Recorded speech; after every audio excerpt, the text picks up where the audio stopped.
Okay, guys, thank you for being again here in our Humanum podcast called Your Adaptation Journey. I have the enormous privilege to have here today Dr. Amber Johnson, who is a friend, a colleague at the Center for ValuesDriven Leadership. And we're going to be talking today about remote work. And, I think that as leaders, we all think that we do well in leading people. And I think this is going to be a great opportunity for all of us to assess ourselves if we're building the best possible practices and leadership in this pandemic times in which remote work is so common. So, thank you, Amber, for being here with us. My pleasure. First of all, Amber, can you tell us a little bit about your work at the Center for ValuesDriven Leadership and and a little bit later on about your research on this ebook that you wrote? That'll be great. Yeah. Sure. So like you said, I work with the Center for Values-Driven Leadership, which is part of the College of Business at Benedictine University. And my role is the Chief Communications Officer. And I like to say that my role is really that of a translator. I stand with one foot in scholarship and academia and one foot in business. And I ask business, what are the real challenges that are keeping you up at night? And I take those challenges back to academia and I say, what do we know about this? And how could we research this? How could we help provide solutions? And then I take those solutions back to business and I say, what do you think about this? Does this work? And so that's a lot of my job, this translation between the two things, because there's so many insights scholarship can offer, but we're not always very good at getting them to the people that can actually put them to use. And there is so much rich experience and real challenges in business, especially now. And we're not always good at realizing that we could ask scholars to help us figure it out. And so I get to stand in that gap. And the final thing I would add is that the center is really focused on leaders who are values-driven leaders who want to do business the right way, who want to prioritize people, who absolutely want to be profitable, but believe that they want to do that with integrity, with honesty, with care for their communities and for the individuals that are part of it and for the environment as well. And so we really work with those leaders so that they can develop themselves and develop their teams and build flourishing companies that help us transform business and society in the way we all dream of doing. And so my question is, you were asking some senior directors about what they do for remote work. Can you tell us a little bit about the background of this research that you actually started before the pandemic, right? Yeah. We started our research into virtual teams maybe 2 or 3 years ago, because so many leaders we were talking to were saying that, it used to be that people were all in an office, or maybe they were in office in New York, Chicago, and Mexico City, but everybody was in an office and I knew what they were doing and my managers were there keeping an eye on things. And now we're spread out all over. To find the talent I need to spread out more. To find the global or cultural expertise I need to spread out more. To give people the convenience that they want in their lives and the flexibility they want in their lives, we need to spread out more. And now I don't know how to lead. Folks were saying, I don't know how to trust that people are getting their work done. I don't know how to build culture. I don't know how to onboard. I don't know how to train. I don't know how to supervise. I don't know how to create this sense of engagement and lift and high performance we want out of our teams. And we were hearing that 2 or 3 years ago. And so we started compiling all of this research. And then, to be quite honest, as often happens, other things rushed in and we got busy. And, I sort of filed this in a section on my computer and worked on my dissertation and some other work. And then in March, when the pandemic hit, it was like a lightning bolt that we already know a lot of what we need to know. It's just that we haven't communicated it to the business community. And so we dusted off that research and we updated it. And we realized that in March, we did 10 years of growing in business, 10 years of adaptation in about the span of 2 weeks. And there were at first a lot of technical problems to solve, and I'm not the expert on those, but we had to figure out how to get internet connections into places people had never had internet connection. We had to figure out data security. We had to figure out how to handle things that are normally done with paper, how to do those digitally. But because the adaptation was forced, it went really fast, and companies resolved that in 2 or 3 weeks period of time. It was, actually remarkable. There will be books and books written on that, what happened in March and April. Yeah. Absolutely transformative. But then we finished that really rapid adrenaline push of getting ourselves digital so that we could work from home and stay safe in this pandemic. And there was this adrenaline kick in, and then that adrenaline slides back, and you realize then all that's missing, all that can't be fixed just by having a cloud service or just by having some new layer of security or whatever. And those are the real issues, the people issues of working virtually. And thankfully, research has something to say about that. And it's not always a perfect substitute for what we had in our offices, but we can make some progress. And so this ebook that we published in September is really about helping companies think through what are we facing and what are the real root issues of it, and how can I, in this new reality that is not going away, because 75% of people do not want to go back to working full-time from the office, even when it's safe to do so. It's not going away. So how can we create the high performance that we want? Not just, the adrenaline is gone. Now we're tired and we're lonely, and we have to continue in this way, perhaps for an extended period of time. And what can that look like to be done well so that it feels energizing, so people are happy at work and connected, and so that we produce what we need to produce to keep our companies surviving this season. And that's what we were interested in addressing. That's so cool. And I also believe that we need to have like that mindset to shift from like the emergence phase and going to the new normal phase. And that's like a shift itself, right? Yeah, it absolutely is. I was just last week talking with scholar Mary Yulbein out of Texas Christian University, and she's a complexity scholar. Her job is to think about how to lead in complexity. And she explains it this way. She says that there's chaos and complexity and order. And we like to operate in this place of order, where we know what to expect and how to plan.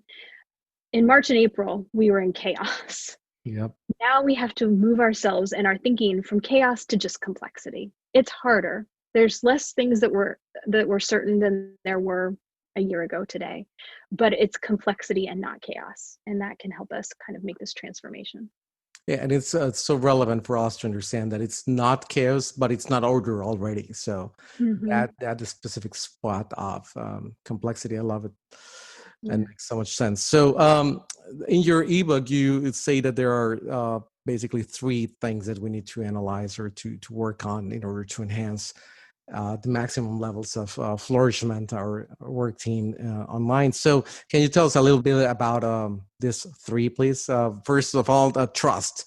What about trust? Because it's an overused word, right? So what it means to be trusted and what it means to trust. I love that definition about this reciprocality on knowing that you are going to do what you are going to do, right?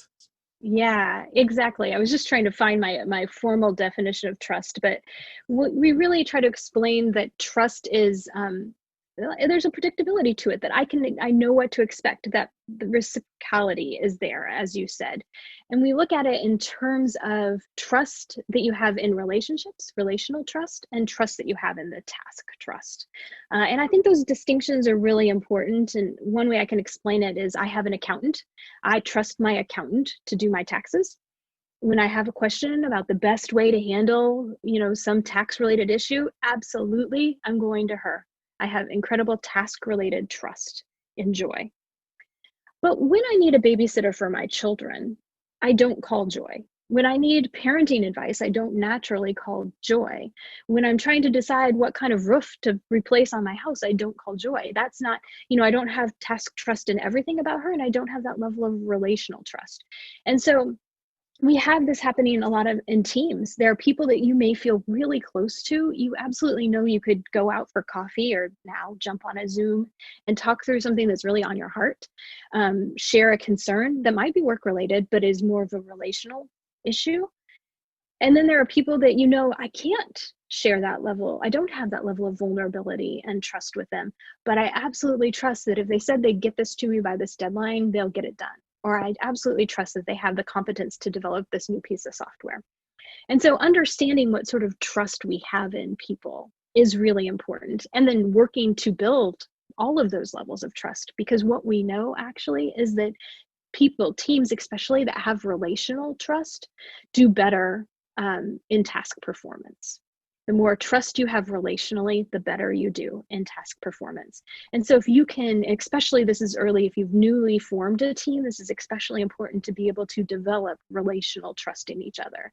And you can think about pretty easily why that is important, because we want to know that if in conversation I share an idea with you, that you're not going to turn and tell it to the boss and claim it as your own, right? We Right. don't want that to happen. And so that would be a relational trust violation. And so you've got to develop that early on. And then once you have that, other people call this psychological safety out of the research of Amy Edmondson at Harvard. This psychological safety that I can share my ideas, that I can speak up, that I can trust you with my ideas, with my emotions, with my concerns. When we have that, we create a learning environment. It's safe for us then to share ideas.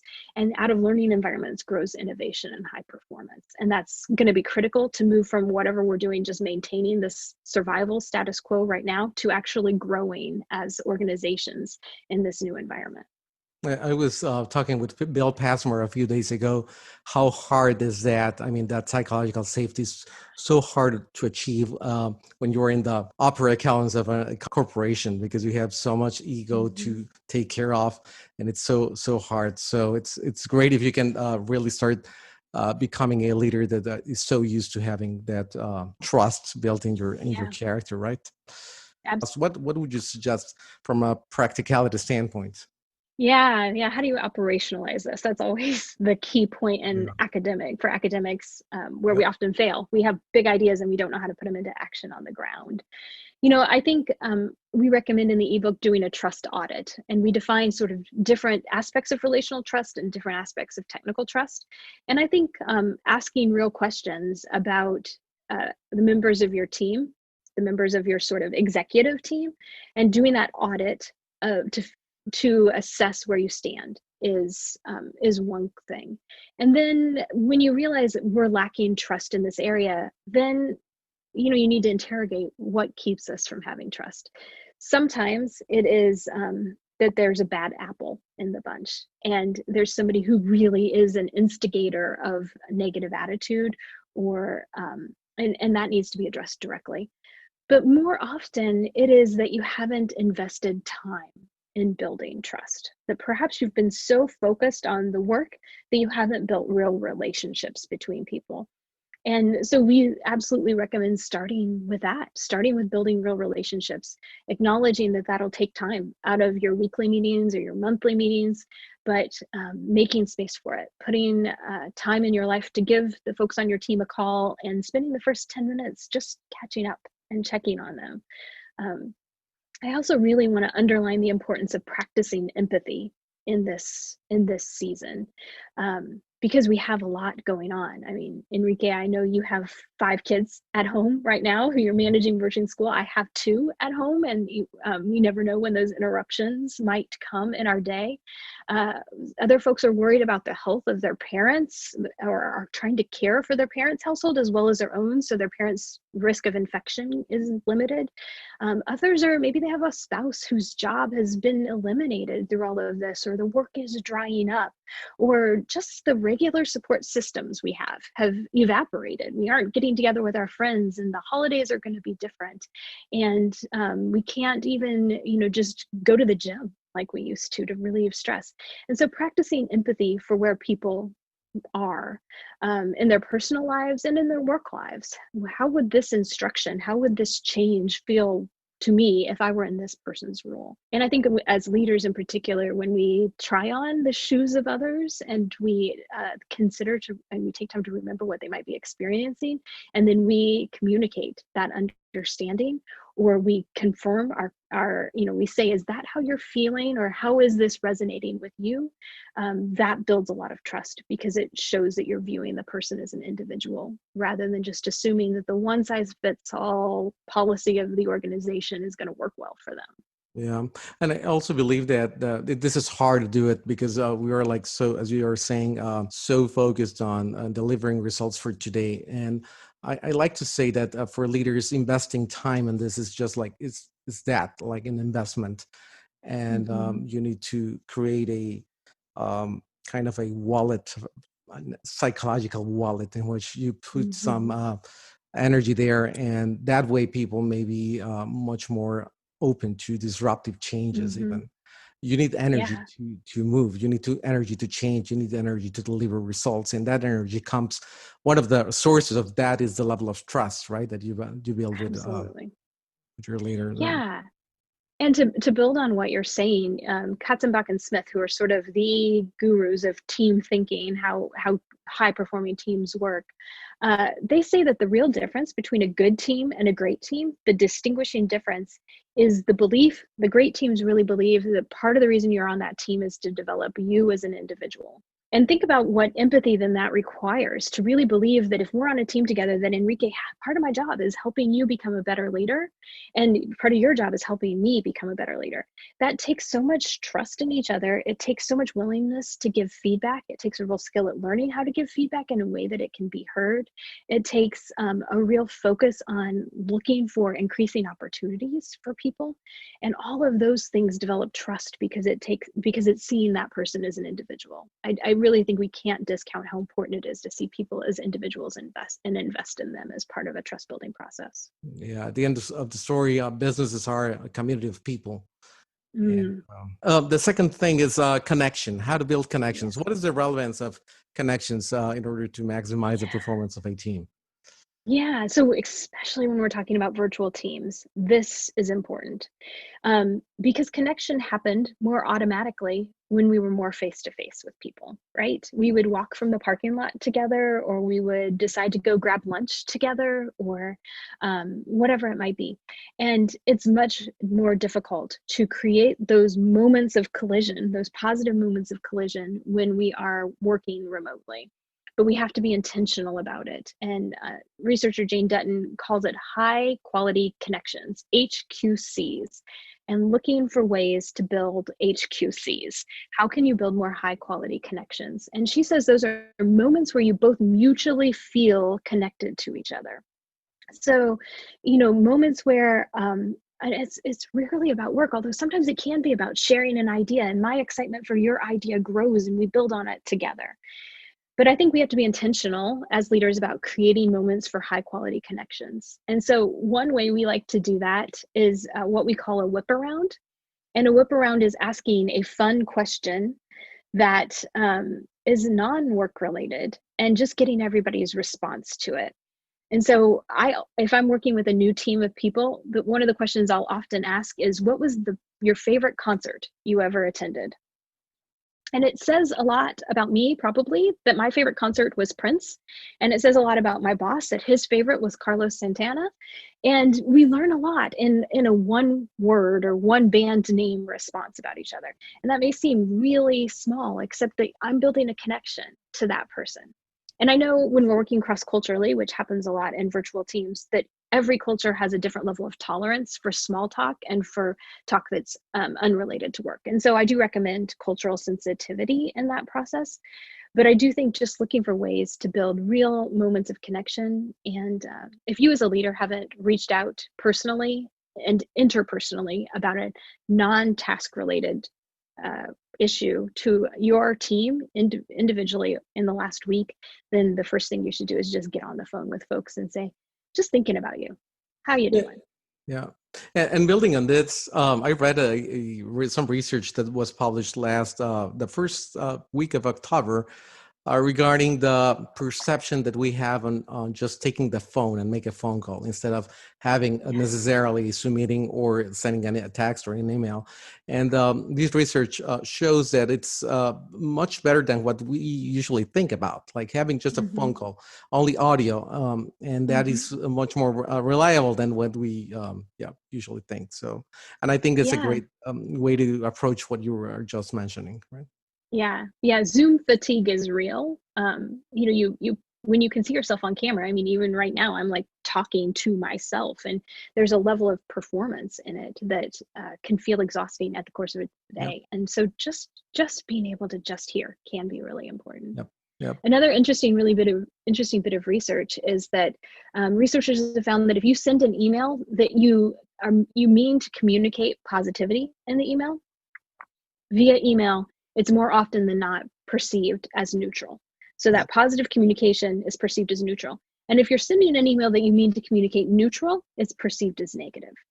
And so we have to, part of connection is being really aware of the channels of communication we're using and making sure to dial up enforcement of our support for people, our celebration for people, the positivity of messages, because it's not always transmitted in email or chat messages or whatever it might be. So as you say in your ebook, medium is the way you communicate, the channel that you choose, it's part of the message as well, and probably Yeah. sometimes much more important than the message itself. Absolutely. Yeah.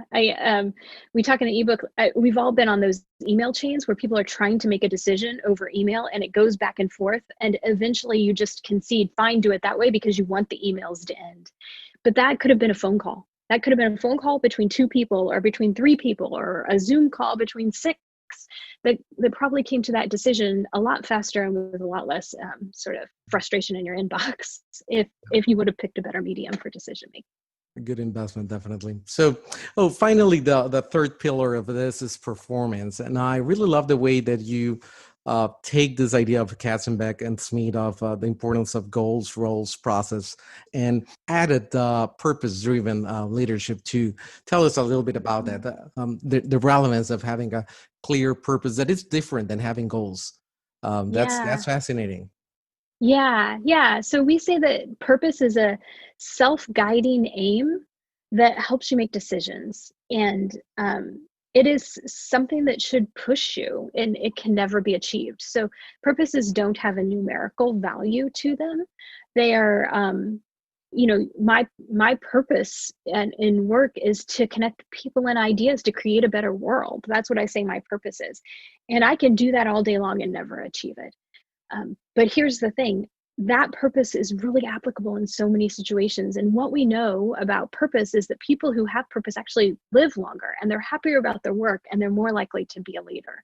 And that's because when we connect a purpose to our work, a purpose that is higher than ourselves, higher than our ladder climbing, higher than our profit for our company, when we connect a purpose to ourselves, we are more motivated. It gives meaning to our work. And that sense of meaning informs our actions and inspires more creativity. It keeps us going when we're feeling knocked down. It gets us back up again. It unites us one and another so that we don't feel as disconnected. And then when you take a purpose and you ask, okay, what would it mean in this context for me to help connect ideas to people to help create a better world? Well, then, I mean, in some ways, that's what we were doing last March when we said, in this context where suddenly everyone's working from home, what would it mean for us to connect ideas to people to help them work better, to help create a better world? And the answer was, we need to help them figure out how to have better virtual teams. So you can see how that purpose that is overriding, that can never be achieved, that applies in so many different ways, helped us create a strategy. And then out of that strategy, there were things we had to get good at, and the capabilities we had to develop. There were tools we had to create, like the ebook. But when purpose drives strategy, we have meaning in our work, and it keeps us moving. It keeps us inspired. That's so powerful. Purpose should drive strategy, and strategy should drive performance standards and goals and the rest of the things that we know very well. Yeah, Okay. absolutely. And you also mentioned two very interesting things that we sometimes never think about it, and that's learning orientation and the growing mindset that I think that are Yes. really connected one of each other, right? So tell us Yeah. a little bit about that. Yeah, learning orientation is the work of Peter Singh and Amy Edmondson, and growth mindset is Carol Dweck. I just, for your listeners who are readers, Amy Edmondson's book Teaming and Carol Dweck's book Mindset, they're both literally right here beside me. I mean, at my fingertips all the time, because few books have inspired me more than those two. To have a growth mindset, or excuse me, let's start with learning orientation. To have a learning orientation, it's to say that I'm going to see the world in a way that I believe learning is more important than the end outcome, that I'll get to my end outcome by learning. And so that means I'm going to see myself as the leader, not as the instruction giver, but as an interdependent team member.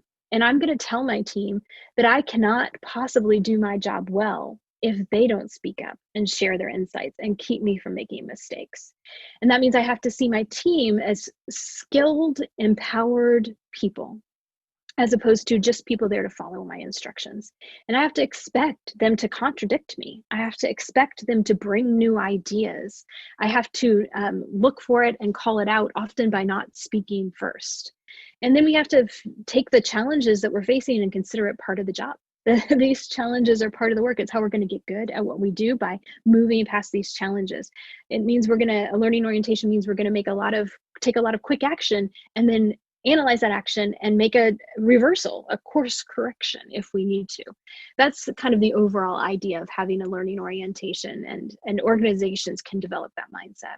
Yep. You pair that with the research of Carol Dweck and growth mindset. And a growth mindset says that we believe we can get better at what we do through hard work. And that stands in contrast to a fixed mindset. So we encounter fixed mindset a lot. If you know someone who says, I can never be good at public speaking, or I'm just not good at math, or I hate exercise, I'll never like it. Those are fixed mindsets. It's sort of a belief that your intelligence or your capacity is really limited. And when you have a growth mindset, you believe that it is unlimited, that I can incrementally get better simply by grinding it out, by hard work. And that hard work means I have to be open to feedback and see that as a chance to grow. It means that when I hit obstacles, I have to expect them and see it as the challenge being worthy of my intellect. It means I'm going to have to put in the hours. It means I'm going to have to seek input from others. But when we approach our work that way, what it does is, instead of sort of shutting down when we hit obstacles, we become curious. And we want to know how much we can grow. And we start looking for people that can teach us. And we believe that I can make progress in this area. And that is so much what high performance in virtual teams is really about, is believing that we will incrementally get better by working it out together. Hard work, facing challenges, making course corrections over time. And I believe that there is a huge connection between these ideas of Carol Dweck and Amy Edmondson, and that has to do with humility, because you have fixed mindset due to like an ego protection that you want to have, and so I believe that showing vulnerability, it's so important to make both things possible. Like learning and this growth mindset, and yeah, it's fascinating, the work of these two amazing That's scholars. such a good. Say more about that. Like, what does it do when a leader has humility? And we have this preconceived mindset that being a leader has to do with having a powerful ego. And I think that's one of the challenges that people are facing today, like being able to say, being a leader here is just to facilitate discussions and not to have all the responses. And so, yeah, I believe it's one of the greatest challenges that this pandemic is throwing to top senior leaders. Like, that is so important. And I think once you've reached a certain level of leadership, it's very easy to get used to your opinion being valued. And then it's very easy to get used to speaking first and speaking longer. Yes. And then over time, what happens is you take all of the airspace, and you miss the fact that you're no longer in a position to see the good ideas that are growing from the ground up. And managing that with humility is really an important act of leadership. Yeah, and I feel that all these concepts like selfless leadership, like 2 years ago, you were, at least in my case, when I read that, I said, this is so soft, this idea of selfless leadership. And now I truly believe that it's so tangible, the relevance of even if you have like a Zoom meeting, now there is no this big chair for the boss. Like, yes, you are just like in the same square, and there's no more room for you, and you're one more square there. And I got this insight from one of my youngest kids when the teacher said, okay, let's make a drawing of your classroom, your friends, and your teacher. And so he took a ruler and he just drew some like a Zoom meeting. So there was the teacher, there was the friend, the other friend, and so we are all in the same square.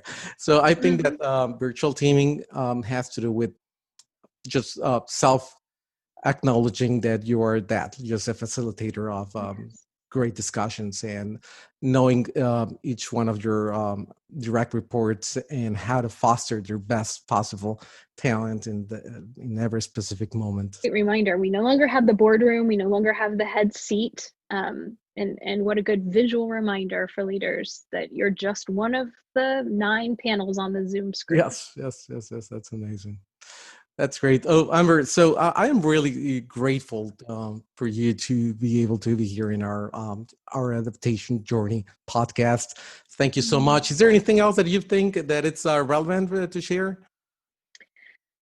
I think I just want to underline what we said earlier about humility and empathy. I think that is really needed. People are hurting, people are tired, and we need to be able to show humility and we need to show empathy. And then we've got to turn our attention to within this context, how can we set high goals? And not, we're going to be here a while. Things aren't going to change both with the vaccine and with people's desire to work from home. So let's get good at doing it. Yep. All right. Thank you so much, Dr. Amber Johnson. Thank you so much, and see you next time. Thank you, Enrique. I'll talk to you later.